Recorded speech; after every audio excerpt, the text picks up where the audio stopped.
can I go to jail for errors on my payroll tax returns? Absolutely. So the EDD is like any other tax organization in California.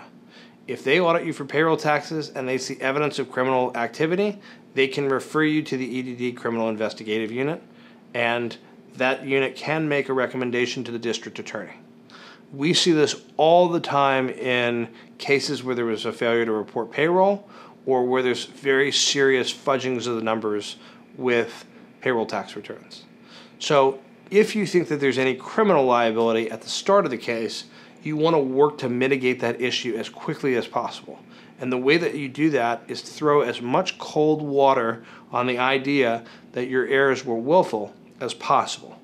If you can dampen down the willfulness, there's a good chance that you can avoid criminal liability on the payroll tax side of things, because the EDD only has limited resources to send cases criminally.